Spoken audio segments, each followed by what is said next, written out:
Hi und herzlich willkommen auf meinem Kanal. Ich freue mich, dass du eingeschaltet hast und ja, heute plane ich einmal das Kitting Up von diesem kleinen Kätzchen hier und ich wollte einmal die Auslosung machen zu dem kleinen Gewinnspiel von mir. Und zwar mit dem Hashtag Wald. Da konntest du das Bildchen hier gewinnen mit runden Steinen. Dieses schöne Waldbild mit dem Holzsteg. Und einmal dieses Toolkit. Einmal ein großer Magnet, den Bienenwachs, süße Pflaume, einmal normalen Wachs, einen Stift und ein Schiffchen dazu. Genau, ich würde sagen, ich starte als erstes mit der Auslosung, weil da ja die meisten gespannt sind. Und danach wollte ich gerne das Kitting abmachen von dem Bild und so ein bisschen von meinen Feiertagen erzählen, von Weihnachten erzählen, wie wir die verbracht haben und ja, einfach so ein bisschen unterhalten. Es haben 5 Leute mitgemacht. Ich freue mich. Das hätte ich nicht gedacht. Ja, schauen wir mal, wer es wird. Ich habe jetzt alle Namen auf die Zettel geschrieben, habe die Zettel wieder zugeklebt und ich würde sagen, da ist der erste Gewinner. Einmal runtergerutscht. Ups. Entschuldigung, der wird jetzt ausgelost. Genau, die Verlosung ist ja somit beendet. Schauen wir mal, wer das Set gewonnen hat. Die Versandkosten von den Päckchen übernehme natürlich auch ich. Du musst damit einverstanden sein, hatte ich ja gesagt, dass ich deine Adresse bekomme, dass du 18 Jahre alt bist und dass ich dir das zuschicken darf. Und natürlich, dass du mit meiner Adresse keinen Schabernack treibst.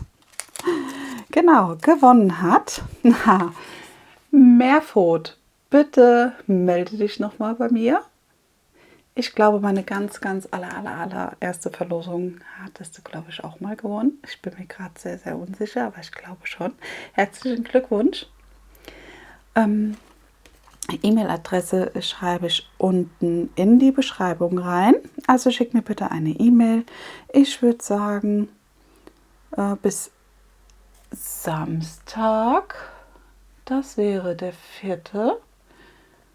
Januar. Wenn du dich bis dahin nicht gemeldet hast, lose ich nochmal neu aus unter den Teilnehmern. Aber ich denke, die anderen hatten sich auch gemeldet. Ich denke, du wirst dich bei mir melden. Herzlichen Glückwunsch zu dem süßen Set. Ich hoffe, du hast Spaß damit. Ja, ich finde, sowas macht schon sehr viel Spaß. Ich bin da immer so ein bisschen nervös, weil ich nicht weiß, wie nehmen es die Leute an. Und ja, ne? Aber ich freue mich darüber. Und Übung macht den Meister, auch bei mir. So, ich schiebe das Bild mal so ein bisschen rüber, denn es blendet ein bisschen. Ich habe hier schon meine Steinchen. Die habe ich einmal vorbereitet. Ich habe schon in die Zipper die Trocknertücher reingemacht, weil die Steinchen schon recht statisch sind, aber es ist immer noch etwas statisch. Ja gut, schauen wir mal. Wenn nicht, habe ich noch mehr Trocknertücher. Das dürfte jetzt nicht das Problem sein. Ja, das Bildchen war in meinem Kalenderchen drin, von Karat Art, in dem Adventskalender. Chat de Noël ist es und Sand Creation, wenn ich das jetzt richtig ausgesprochen habe, ist der oder die Künstlerin von dem Bildchen von der süßen Katze mit dem Geschenk. Hat 36 Farben. 1, 2, 3 mal Crystals, 2 AB, ein Metallic-Ton und 1, 2, 3 mal Fairy Dust. Genau, die Legende hier habe ich mir auch schon zugeschnitten, die Klebelegende. Das Schneide habe ich mir vorne die Nummern halt abgeschnitten, weil ich nur hinten dran das benutze. Ich habe es einmal nochmal mir in klein kopiert und habe mir hier Punkte dran gemacht, damit ich weiß, dass ich hier ein paar mehr Döschen nehmen muss. Aber bei 36 Farben und dieser Döschenanzahl dürfte das gar kein Problem sein. Das dürfte funktionieren. Und hier die Legende, das Bild habe ich mir kopiert einmal für in mein Journal. Da werde ich mir die Legende dann einkleben, sowie hier das Bild mit den Daten dazu. Aber das kommt dann in mein Büchlein rein und wird dann richtig fertig gemacht, wenn das Bild beendet ist. Genau. Ich hatte dazu auch noch was aufgehoben. Und zwar habe ich mir diesen kleinen Sticker abgemacht von der Kiste vom ersten Advent, damit ich weiß, dass das ein Adventsbildchen ist. Das habe ich mir so mit den Klemmerchen hier zugemacht. Aber ich glaube, das passt dann nicht in das Buch rein. Aber so wird es dann reingehen. Das werde ich mir so reinlegen und dann kommt das nachher hinten in mein Journal einfach rein. Genau. Ja, Stift habe ich noch dabei. Und nochmal diese Stickerchen hier. Die waren hier mit drunter. Die habe ich mir abgemacht, weil ich ja ein paar mehr Döschen brauche. Und dann werde ich mir hinten drauf einfach noch die DMC-Nummer schreiben und die dann aufkleben. So. Ich habe hier das süße Kästchen-Sortiersystem von Kreativ Schmuck, von dem Etsy-Shop von der lieben Sanio. Hat auch hier einen YouTube-Kanal. Könnt ihr gerne mal vorbeischauen. Und ja, das sind einzelne Döschen, das hatte ich ja gezeigt.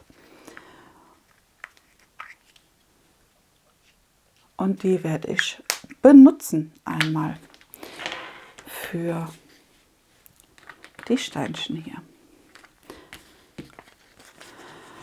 Ja, ich freue mich jetzt auf dieses Bild. Ich werde es noch nicht sofort anfangen, aber das Kitting ab wollte ich schon mal machen. Ich habe noch jetzt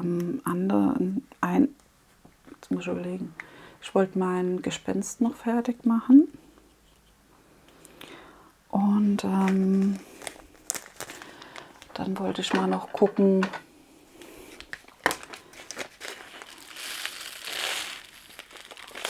dass ich an dem Alice-Event wollte ich noch teilnehmen. Und ich hatte gesehen, dass Marie's Diamond Painting Welt und Sanio noch ein Meerjungfrauen-Event machen. Und da wollte ich vielleicht auch mal gucken, ob ich dazu noch ein Bildchen mache. Aber wie ich das Ganze hinkriege und ob ich das so hinkriege, wie ich das will, das weiß ich noch nicht. Da lasse ich mich echt überraschen. Mal gucken, was die Zeit so bringt. Aber das sind so Sachen, die würde ich gerne machen. Aber dafür muss ich jetzt, wie gesagt, erstmal noch mindestens ein Bild noch beenden, damit ich das für mich mit gutem Gewissen machen kann. Ja, weil ich will nicht so viele angefangene Bilder haben, nur ein paar, damit ich ein bisschen abwechseln kann. Ja, ich habe jetzt, glaube ich, 5, 6 angefangen, ne? 7, sowas in dem Dreh. Und mindestens eins möchte ich auf alle Fälle, wie gesagt, noch fertig machen. Ja, ich weiß gar nicht, wie ist das so bei dir? Hast du da auch irgendwie so eine eigene Richtlinie? Eine Richtlinie ist es ja nicht, aber so, ja, dass du sagst, nee, mir ist egal, ich fange so viele Bilder an, wie ich möchte. Oder sagst du ab einem bestimmten Zeitpunkt, ah nee, jetzt ist Schluss, jetzt wird erstmal fertig gepainted. Denn es gibt ja immer so viele schöne Bilder, die man hat oder die man sieht oder die man noch zu Hause hat. Und man kann aber nicht alle machen. Und das finde ich schon, ist für mich schwierig, finde ich extrem schade, weil ich nicht alles machen kann, was ich gerne möchte. Dafür reicht einfach die Zeit nicht. Ja, aber gut. Ich glaube, das kennst du vielleicht. Das ist manchmal so, ne? Die Sachen. Was will man machen? Die Döschen hier finde ich super praktisch. Die sind schön einzeln. Es ist wirklich eine tolle Sache. So, ich denke mal, hier brauche ich 2 Döschen. Mal schauen bei der 310.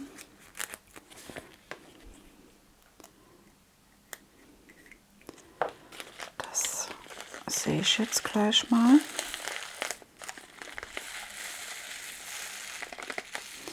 Wie viel da in ein Döschen geht.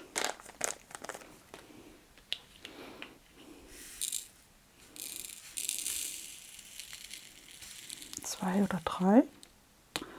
Mal gucken.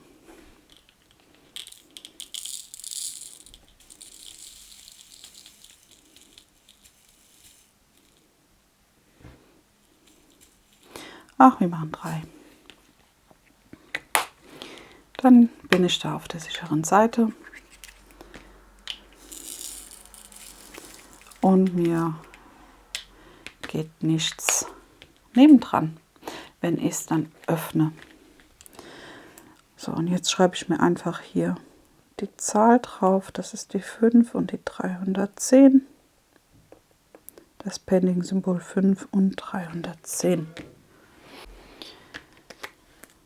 Ja, und die klebe ich mir jetzt einfach hier mit drauf. Die kleinen Stickerchen.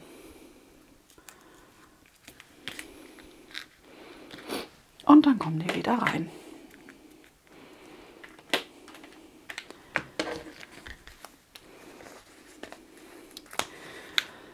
Das ist schon mal ganz gut. Ich glaube, hier bei der, da brauche ich auch 2.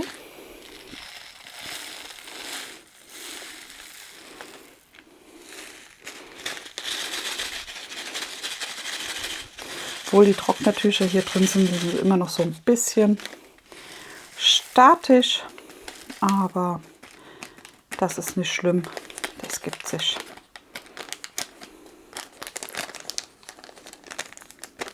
Also bis jetzt bin ich mit diesen Trocknertüchern sehr zufrieden, muss ich sagen. So, ich hole mir noch mein Döschen. Denn man sieht jetzt schon, der klebt schon dran. Also gehe ich mal davon aus,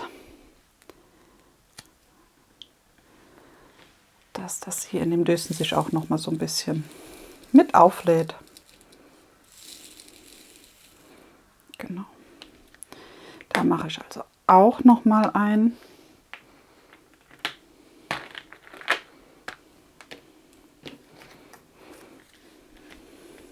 Dafür benutze ich die Sticker dann auch immer gerne, die man da noch übrig hat. Dann ist das wenigstens wiederverwendet.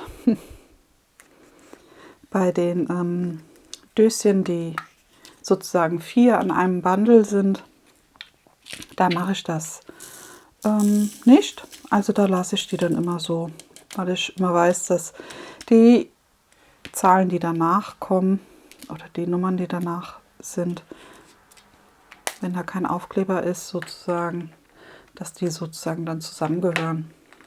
Oh, ich hoffe, ich habe das jetzt richtig erklärt. Ich weiß gar nicht, ob ich eins habe, wo ich das gemacht habe. Nee, nee, habe ich jetzt keins da. Aber gut, ist ja auch nicht schlimm. So, dann der nächste. Also für das kleine Bildchen hier, oder klein in Anführungsstrichen. Ich finde ja trotzdem, dass es eine schöne Größe hat. Finde ich, sind das schöne Farben, ein bisschen gedecktere Farben.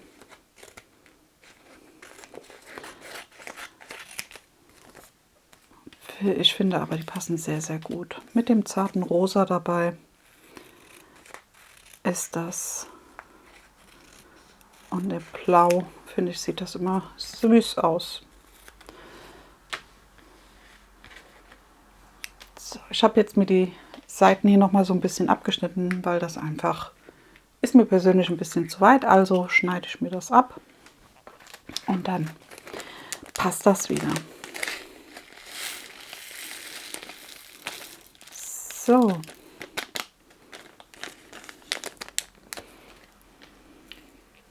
Ich finde hier, das Bild hat auch eine schöne Abwechslung. Man hat ein bisschen Color Blocking, also das außenrum, das Blau, ist hier ein bisschen mehr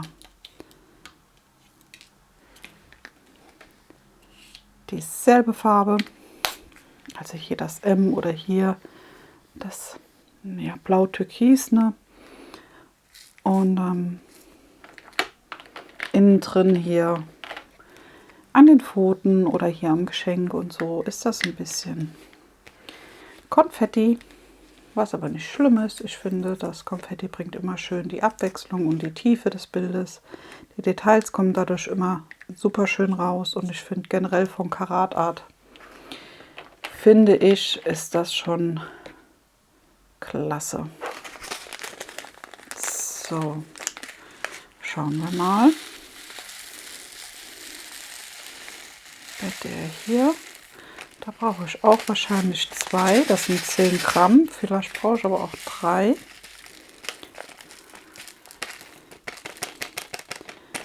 Das werde ich dann sehen.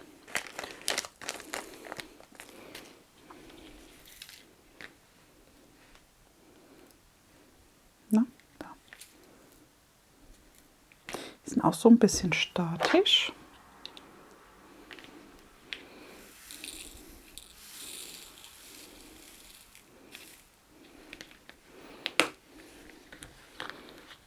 Ich glaube, da brauche ich auch 3 Stück. Den hatte ich mir jetzt gar nicht markiert, aber trotzdem müsste das reichen mit den Döschen.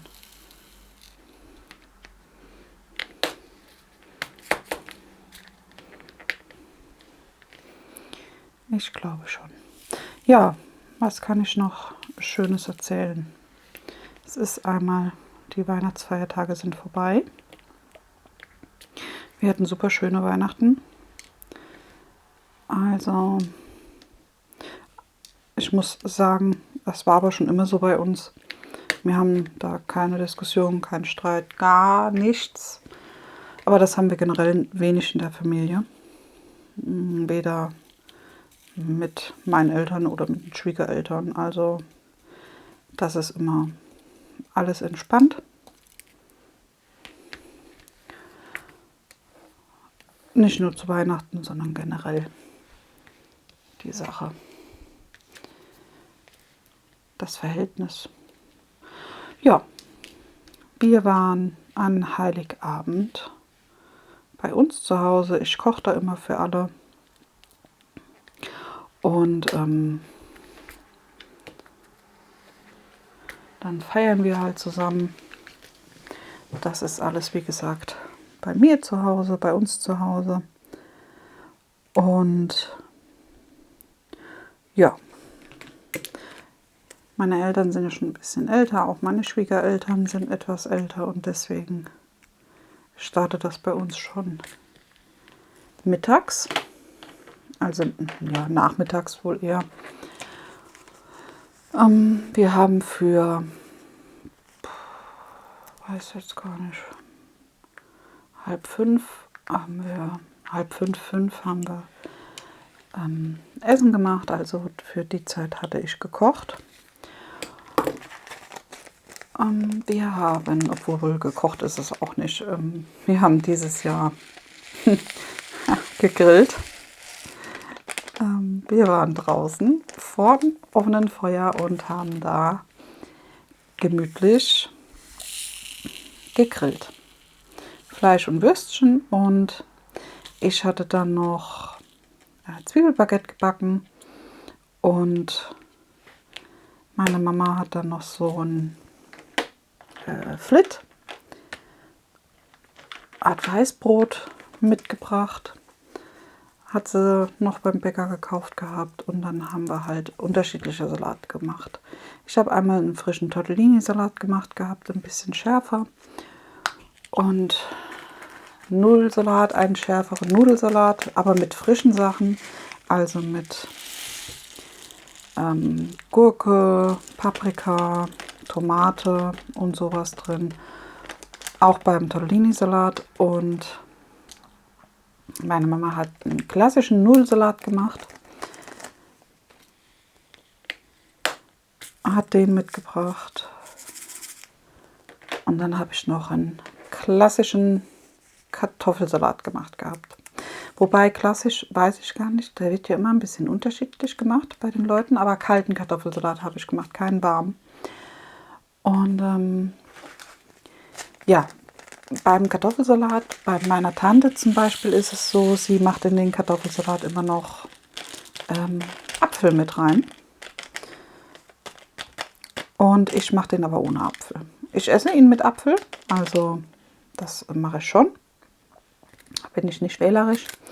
Aber wie gesagt, ich habe ihn diesmal ohne Apfel gemacht. Oder generell mache ich ihn ohne Apfel. Aber ich finde auch der von meiner Tante, der schmeckt immer sehr lecker. Mit Apfel, ich weiß gar nicht, machst du deinen Kartoffelsalat?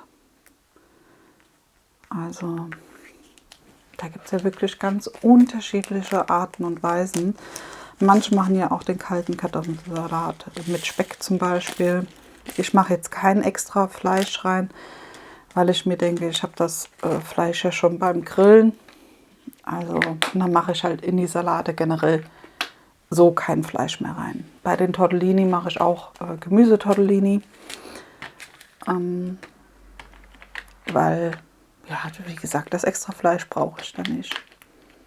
Ich mache auch in unseren klassischen Nudelsalat von der Familie kommt zum Beispiel auch keine Fleischwurst rein. Bei vielen wird ja noch Fleischwurst reingemacht. Das machen wir jetzt nicht. Wie gesagt, weil man hat ja das Fleisch noch so dabei. Ne? Ja, deswegen wird das bei uns halt nicht gemacht. Ja, und wie gesagt, dann haben wir da gesessen und gegrillt. Und wir haben dann, ich glaube, 4:30 haben wir gegessen. In die Kirche sind wir diesmal nicht gegangen, weil, ja, irgendwie war das da um die Zeit. Ich gucke dann halt gern das Krippenspiel von den Kindern. Und das war dieses Mal schon um 3:30, 4. Und ja, das war halt ein bisschen früh. Für die Kinder war es gar nicht jetzt super. Aber es hat halt bei unserer Planung irgendwie nicht gepasst. Ich habe es vergessen zu berücksichtigen. Aber war jetzt auch kein Beinbruch. Ja. Das ist dann halt mal so, finde ich.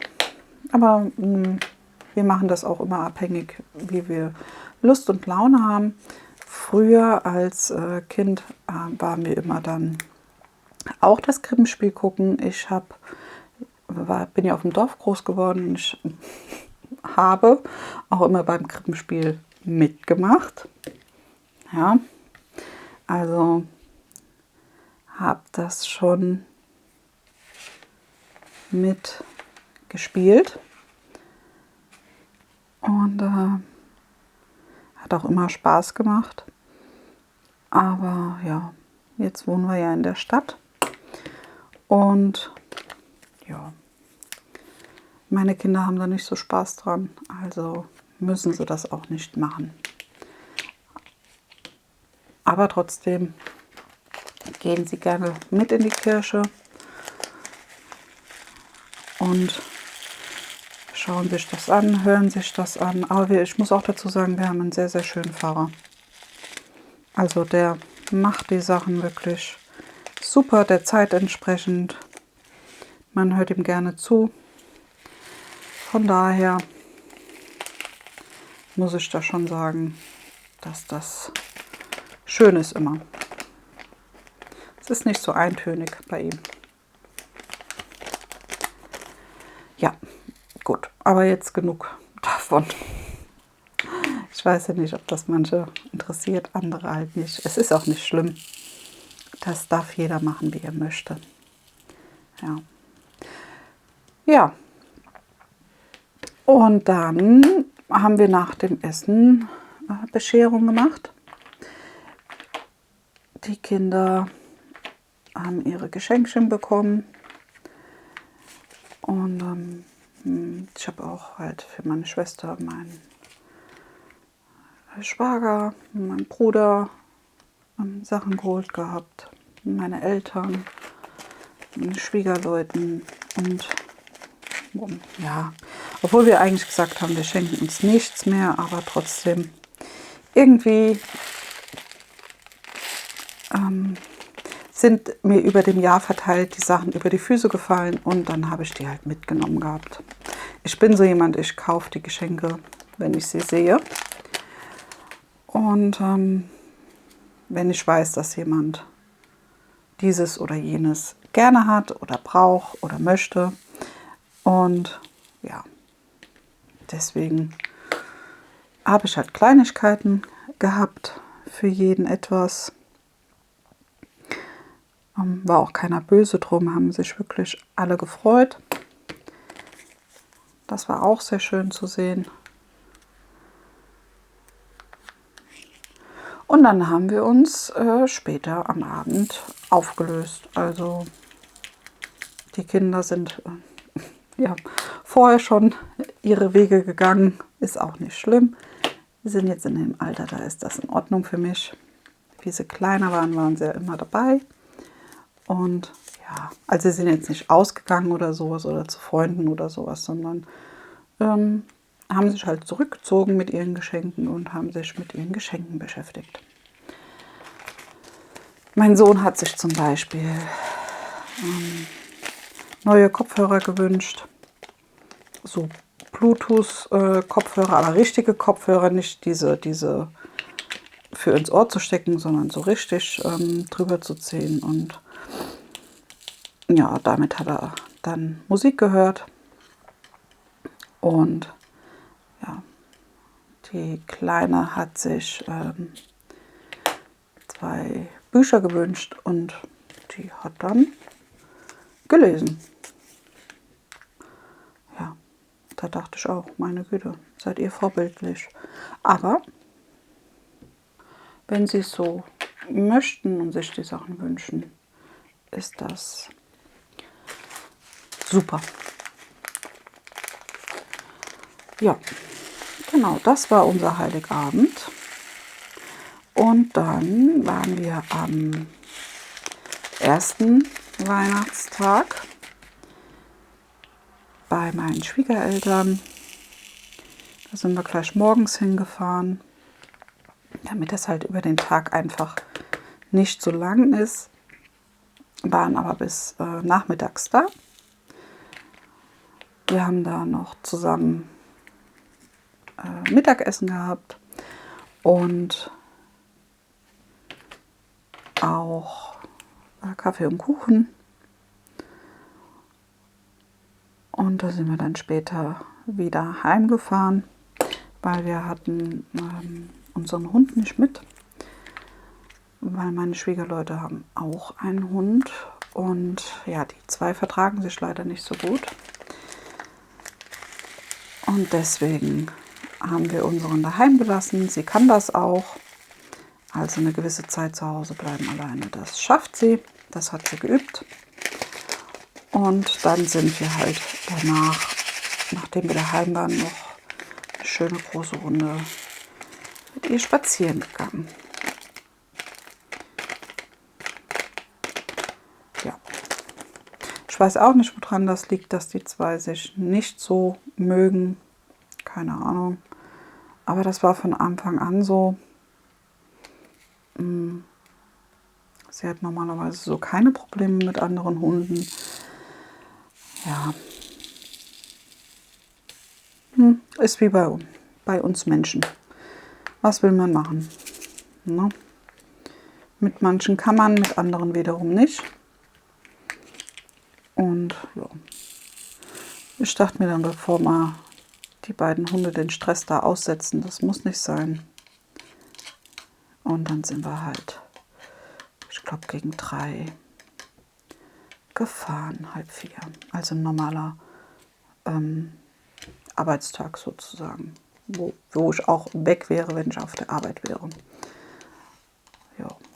Und das, wie gesagt, das schafft sie, das kann sie. Und sie weiß auch ganz genau, dass danach immer eine größere Runde oder noch eine größere Runde Gassi angesagt ist. Ich gehe ja schon viel mit ihr, aber auch, weil mir das halt Spaß macht und sie so viel Freude hat draußen. Und deswegen, ja. Ich gehe ja auch immer morgens noch mit ihr, bevor ich auf die Arbeit fahre. Wobei das jetzt ziemlich dunkel und ziemlich kalt ist morgens. Aber gut. Hund ist Hund, der möchte raus. Fertig. Diskussion beendet. Ich habe es mir ausgesucht. Ich wollte sie gerne haben. Und deswegen gehe ich auch gerne mit ihr Gassi. Ja. Ja, und wie gesagt, dann waren wir ja bei den Schwiegerleuten, bei den Schwiegereltern. Der Bruder von meinem Mann konnte leider nicht kommen. Der war gesundheitlich verhindert, was auch schade ist, aber gut, das ist dann halt mal so. Ja. Und am zweiten Weihnachtstag sind wir dann zu meinen Eltern gefahren.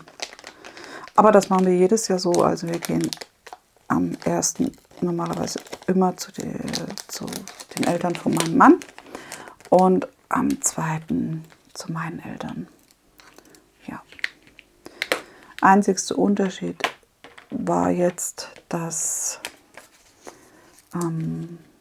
bei meinen Schwiegerleuten hat meine Schwiegermama gekocht. Ich habe ihr natürlich geholfen beim Kochen. Und bei meinen Eltern, da habe ich dann halt gekocht. Was auch nicht schlimm ist, aber meiner Mama ging es nicht so gut. Und da habe ich dann gesagt, ey, ich komme früher hoch und ich koche dann bei dir, weil runterkommen wollte sie nicht. Sie wollte das gerne dann bei sich machen, was ich komplett verstehen kann. Sie hat nämlich schon gesagt, dann, ach nee, dann hast du die ganze Arbeit wieder. Und sage ich, nee, ich mache dir das. Ja. Ja, so war das. Es war jetzt nichts Schlimmes, es ist halt immer nur manchmal der Kreislauf und der Blutdruck und das Herz und ja, sind halt schon älter. Und da ist das auch gar kein Thema. So, ich glaube, da brauche ich 3 Stück. Mal gucken. Ja, aber auf jeden Fall war Weihnachten wirklich sehr, sehr schön, sehr entspannt. Also, es hat mir wirklich sehr gefallen, muss ich sagen. Und ich glaube, das ist schon viel wert. Sowas. Ja, wo gehörst du denn jetzt hin? Wahrscheinlich hier dazu, ja. Genau. So, und jetzt sind wir sozusagen zwischen den Jahren. Mal schauen, was die Zeit jetzt noch so bringt. Und dann bin ich auch schon wieder arbeiten. Nach Silvester direkt. Also Neujahr habe ich noch frei und dann bin ich wieder direkt arbeiten. Aber ist nicht schlimm. Ich habe Urlaub gehabt jetzt zwischen den Jahren sozusagen. Und deswegen passt das schon. Und ich freue mich auch wieder, die Leute zu sehen, meine Arbeitskollegen und Kolleginnen natürlich. Das finde ich schön. Meine Arbeit macht mir wirklich sehr, sehr viel Spaß und ich gehe super gerne arbeiten. Aber halt, weil mein Umfeld, mein Arbeitsumfeld wirklich schön ist. Ich hatte auch schon Arbeitsplätze, wo das leider nicht so der Fall war, wo ich halt persönlich nicht so ganz damit klarkam. Ja, was will man machen? Ist halt so. Man lernt dazu und jeder ist für sich selbst verantwortlich, auch für sein Glück verantwortlich. Und deswegen hatte ich mir dann halt neue Sachen gesucht. Ja. So ist es. Aber ich muss sagen, jetzt fühle ich mich auf der Arbeitsstelle wirklich angekommen. Ich arbeite da jetzt schon ein bisschen länger, ein paar Jahre. Und ich fühle mich wirklich angekommen. Ich fühle mich wohl. Und es läuft auch alles. Es wird viel so ein bisschen Schabernack getrieben. Also bei uns ist da keiner so spießig in Anführungsstrichen, sondern wir sind da wirklich alles sehr, sehr locker und ja, machen halt gern mal ein paar Scherze. Aber nur mit denen, wo wir wissen, dass man das machen kann natürlich, wo auch so sind, bei anderen halt nicht. Ja, genau. Ja, jetzt weiß ich gar nicht, wie das mit hier dem Bildchen aussieht. Denn ich hatte jetzt auch mal mitbekommen, dass Karat Art dieses Jahresevent macht. Und das könnte ja schon dazu zählen, weil ich werde das, wie gesagt, ja erst im Januar anfangen, vielleicht. Mal schauen, wie mich das hinzieht von den Farben her. Mal gucken. Aber ich glaube, da dürfen ja auch schon angefangene Bilder mitmachen bei dem Event, bei Karat Art. Mal gucken. Und ich glaube, mit einem Winter, mit einem Tier, ein Winterbild ist das ja auch. Es hat Sondersteine, aber ich weiß gar nicht genau, wie da die Sachen waren. Das müsste ich nochmal nachgucken. Aber vielleicht erfüllt das ja hier ein paar Punkte. Und dann kann das ja daran teilnehmen. So, wo ist meine andere Liste? Ach, da. Augen auf.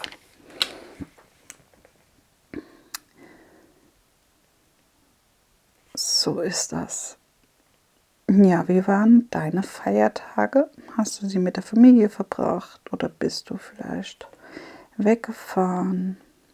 Meine Schwiegereltern machen das ja zum Beispiel auch mal ganz gerne, dass die dann noch in die Berge fahren oder so. Das habe ich persönlich, jetzt muss ich überlegen, glaube ich noch nicht gemacht. Nö. Also wir haben Weihnachten zu Hause gefeiert. Bis jetzt immer.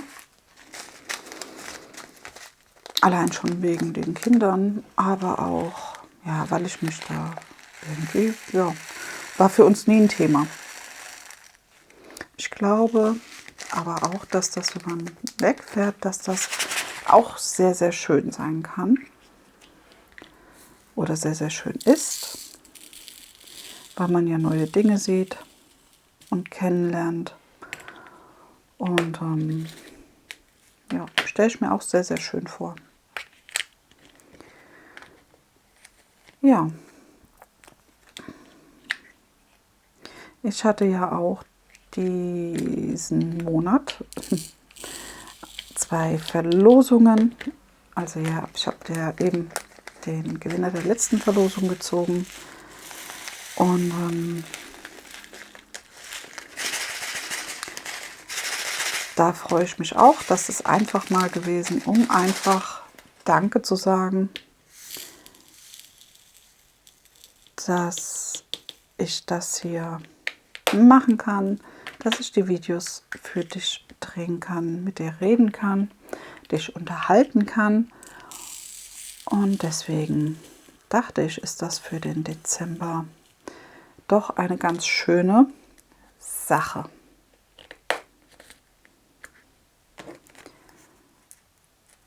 So eine Verlosung. Ich weiß, es waren jetzt nur wirklich Kleinigkeiten, aber ich hoffe trotzdem, dass das Freude gebracht hat.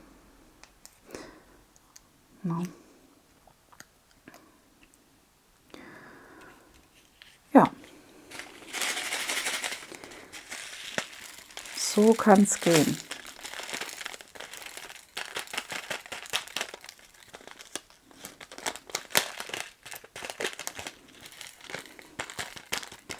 Und du siehst es, obwohl ich ja die Trocknertücher drin habe, ist das hier immer noch ein bisschen statisch geladen.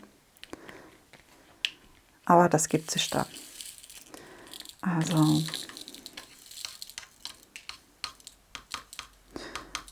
ich bin mal gespannt. Ich habe jetzt gar nicht drauf geachtet, ob hier auch, da sind bestimmt Steine schon mit dem neuen Schliff mit drin. Also davon bin ich ja wirklich Fan. Die liegen ja so toll und so dicht an dicht.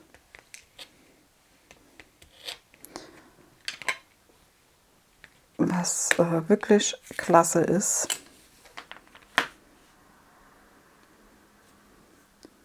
Den gucke ich noch einmal nach. Den süßen.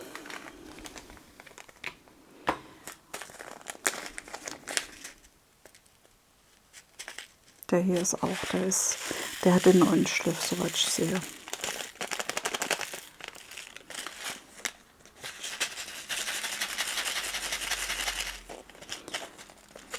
Ja, also das ist wirklich, wirklich, wirklich toll. Das mag ich unheimlich gerne. Da haben wir doch noch 2 hier.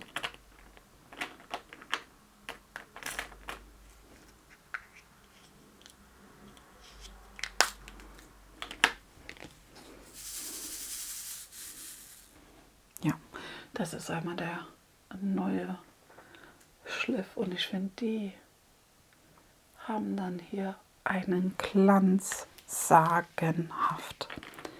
Also wirklich sagenhaft. Die lassen sich auch super painten, lassen sich super gut aufnehmen und auch auf dem Bild platzieren. Also mag ich persönlich sehr, sehr gerne. Das ist schon toll. An welchem Bild paintest du denn gerade? Wie gesagt, ich habe das hier jetzt in der Vorbereitung und möchte noch gern mein Gespenst von Flora und Schüttelfrost fertig bekommen, was ich da angefangen hatte. Da hatte ich ja nur zum Spaß mitgemacht. Das war ja ein Bild oder ist ein Bild 60 x 60. Und das möchte ich gerne noch fertig machen. Und dann schaue ich mal. Fertig machen will ich auch noch das Bild von Winter Animal. Da habe ich jetzt auch noch, ich glaube, 2 Felder übrig.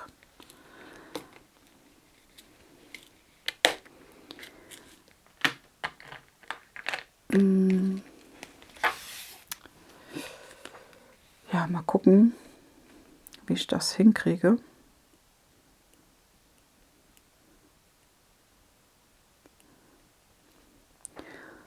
Da bin ich mir noch, ja, obwohl das wird schon klappen. Aber wenn ich das Gespenstchen noch fertig haben will. Und ich habe ja noch, das ist mir am Anfang gar nicht, ich wollte das eigentlich, ja, alle meine Bilder, wo ich mache, immer in meinem Monatsrückblick zeigen, also welche da mitgehen sozusagen in den neuen Monat. Ich hatte ja noch mein Adventskalenderbild von Pichu Moon Art. Und das habe ich auch noch. Das habe ich auch fertig gemacht. Also das ist schon fertig. Und ja, wie gesagt, dann noch das Winter Animal Bild. Das will ich noch fertig machen. Und das Gespenst. Ja, das sind noch ein paar Bilder schon, die noch auf meiner Liste stehen. Und dann kitte ich hier schon ein neues ab. Oh je. Aber gut, es ist, wie es ist. Ich habe jetzt noch ein paar Tage frei. Von daher, wir haben jetzt Wochenende. Es ist der 29. Ich hoffe, ich bin noch richtig. Immer wenn ich Urlaub habe, bin ich mit dem Datum irgendwie komplett neben der Kappe. Also, ich weiß nicht, ob dir das da auch so geht, aber da habe ich irgendwie das Gefühl fürs Datum, habe ich da nicht. Warum auch immer.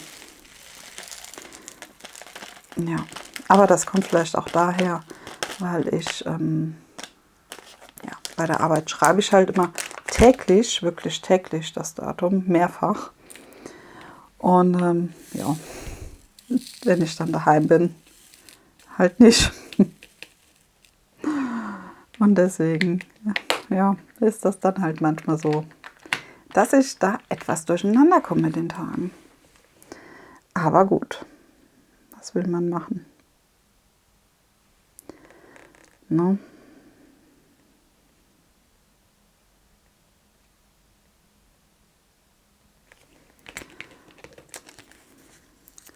Ist auch nicht schlimm. Wenn ich wieder arbeiten gehe, habe ich das alles wieder auf dem Schirm.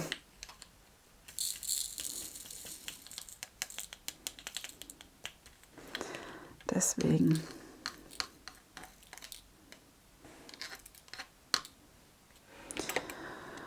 Ja, ich war gestern noch einkaufen. Da war vom Ansturm her, fand ich jetzt normal. Ich hätte gedacht, dass es etwas mehr wäre, weil ja auch Feuerwerksverkauf ist. Wir haben dieses Jahr kein Feuerwerk mehr gekauft. Die Kinder wollten keins. Letztes Jahr hatten wir nur so eine Knallerbsen, also so Tischfeuerwerk gekauft gehabt, weil die Kinder gesagt hatten, oh ja, wenn wollten sie diese Wunderkerzen machen. Und da hatten wir auch, ich weiß nicht, ob du das kennst, so wirklich große Wunderkerzen geholt gehabt. Die die Kinder dann machen konnten. Ja, die haben es nicht so mit dem Knallen, also die mögen das selber nicht so gerne. Ist auch nicht schlimm, das stört mich persönlich nicht, weil ich brauche das jetzt auch nicht unbedingt. Ich verurteile aber auch keinen dafür, wenn er es macht. Das muss jeder selber wissen. Und ist mein Gott, es ist wie es ist. Ich finde es immer schön, bei uns hier die Stadt macht einmal im Jahr auch ein Feuerwerk, wo zu unserer Cap halt. Und das richtet die Stadt halt aus. Das wird da finanziert. Weiß nicht, wie die das da jetzt genau machen, aber das ist halt für die ganze Stadt. Und das wird an einem öffentlichen Platz gemacht. Und das kann man wirklich von unserer kompletten Stadt aus, wir sind ja nur eine Kleinstadt, von unserer kompletten Stadt aus sehen. Das finde ich wirklich ganz toll. Und ich muss ehrlich sagen, also wenn sie hier knallern wollten, fände ich das persönlich schöner. Wenn das an einem Punkt ist und dann wird das gebündelt gemacht und jeder hat was davon. Und ich finde so ein Feuerwerk von einer Firma, von einem Pyrotechniker ist auch immer wunderschön. Also ja, aber gut, da hat auch jeder selber seine Meinung. Das ist, wie gesagt, auch nicht schlimm. Das ist für mich persönlich völlig in Ordnung. Ist okay. Ich finde es jetzt auch schön, wenn dann unsere Nachbarn, die weiß ich schon, die haben Feuerwerk gekauft. Und ja, dann gucke ich halt damit. Ne? Halt, ich weiß nicht, ob ich mir Silvester ohne ein Feuerwerk vorstellen kann. Wahrscheinlich wäre es nicht schlimm, wenn es nicht wäre. Aber ich finde ein Feuerwerk immer schön zum Anschauen, muss ich sagen. Also, ist schon schön. Ich habe aber auch den Vorteil, jetzt zum Beispiel mit meiner Hündin, sie hat da von Anfang an vor so lauten Geräuschen keine Angst. Auch unsere Hasen, da mache ich dann immer extra noch was über den Käfig. Die sind ja draußen. Die kriegen immer noch mal was drüber, dass das halt nicht so extrem für sie knallt und böllert und Licht und tralala ist. Und da hatten wir bis jetzt, toi toi toi, keine Probleme. Also bis jetzt. Ich möchte es nicht beschreien, aber bis jetzt sind wir da ganz gut gefahren. Ja, und wie gesagt, meine Hündin, mein Hund, der hat keine Angst davor. Von klein auf ist sie immer mit. Und ja, macht ihr halt so keine Probleme. Ich würde sie jetzt nicht alleine lassen, muss ich sagen. Also ich würde sie jetzt nicht alleine in der Wohnung irgendwo lassen oder so oder im Haus, sondern ich bin jemand, ich nehme sie halt mit, dass sie weiß, sie ist bei mir, es passiert ihr nichts und ja. Ich denke, damit fahren wir zwei ganz gut. Also sie und ich. Ja. Weil so bin ich auch beruhigter, so weiß ich, es geht ihr gut. Sie hat alles, was sie braucht. Ich kann schneller reagieren, wenn irgendwas ist. Das kann ich halt bei unseren Häschen jetzt so nicht machen. Da käme ich mir ein bisschen blöd vor, wenn ich die jetzt auf dem Arm mit rausnehmen würde. Muss ja nicht sein, aber ja, mit meiner Hündin habe ich das schon immer so gemacht. Die war schon immer dann bei mir. Und seitdem sie da ist, war es auch kein Silvester oder auch kein Feuerwerk. Wir waren auch mal auf einer Hochzeit und da wurde Feuerwerk gemacht. Und da hatte ich sie auch dabei. Das Brautpaar hat das nicht gestört. Das hatte ich natürlich vorher abgeklärt. Ich habe sie aber auch erst später zu der Hochzeit dazugeholt, nachdem schon ein Teil gegangen war. So nach dem Motto. Und dass sie halt nicht so extrem lang alleine ist, weil das mag ich dann auch nicht. Sie kann ja ihre gewisse Zeit alleine bleiben. Sie muss aber nicht unnötig alleine bleiben. Ne? Ja, genau. So, jetzt habe ich das hier schon mal einmal fertig. Da habe ich hier noch ein paar Tücher. So, hier mache ich jetzt meine Klammern dran, weil in die Tütchen hier mache ich meine Steinchen nachher noch mal rein. Jetzt bin ich gerade am Überlegen. Ich bräuchte nämlich noch kurz, ich muss mir nämlich immer aufschreiben, zu welchem Bild und so die Tütchen sind.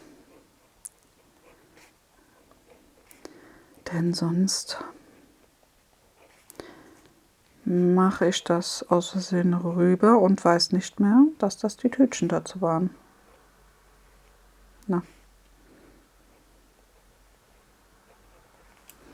So.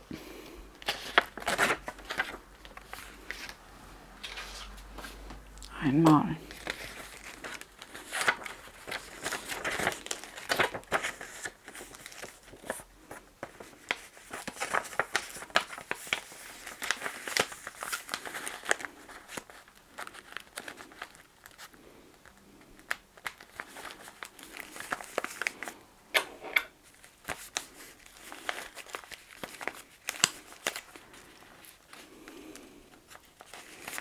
Genau.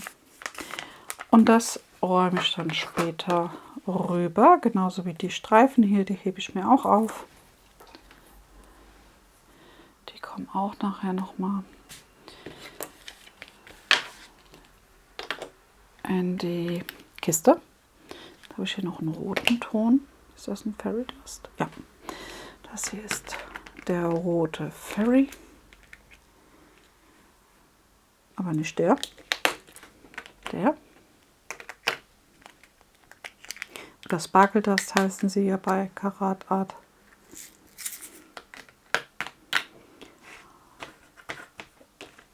Und dann habe ich das alles einmal abgekittet.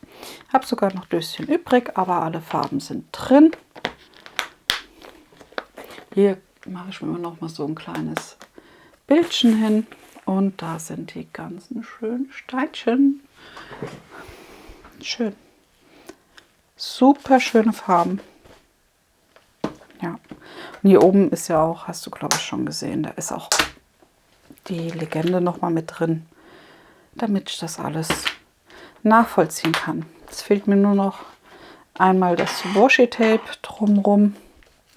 Und dann werde ich auch hingehen und mir hier Release Paper drauflegen, dass ich immer nur so einen gewissen Part painte. Da geht es ein bisschen schwerer ab.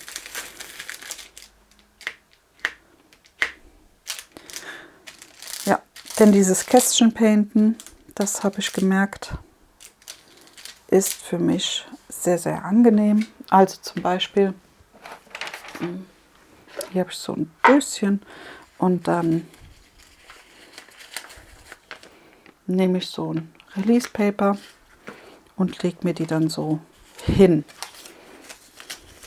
Ja. So. Und dann weiß ich, dass ich da nur diese Region painte, damit ich auch mal ein Ende finde und nicht einfach weiter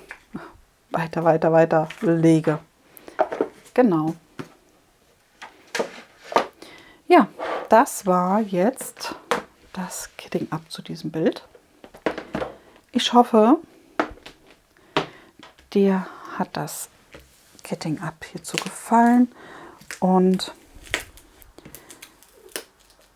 ja, ich konnte dich etwas unterhalten, auch wenn ich jetzt nicht so genau ein Thema da hatte, aber gut, ich dachte, ich rede einfach mal so, wie mir der Mund gewachsen ist, was mir gerade so in den Sinn kommt. Ja, dann würde ich sagen, sehen wir uns das nächste Mal. Ich würde mich natürlich freuen, wenn du dem Video ein Däumchen nach oben gibst. Das wäre mega cool. Und dann hören und sehen wir uns das nächste Mal. Bleib gesund. Mach's gut. Falls wir uns nicht mehr hören und sehen, wünsche ich schon mal einen guten Rutsch ins neue Jahr. Mach's gut. Tschüss.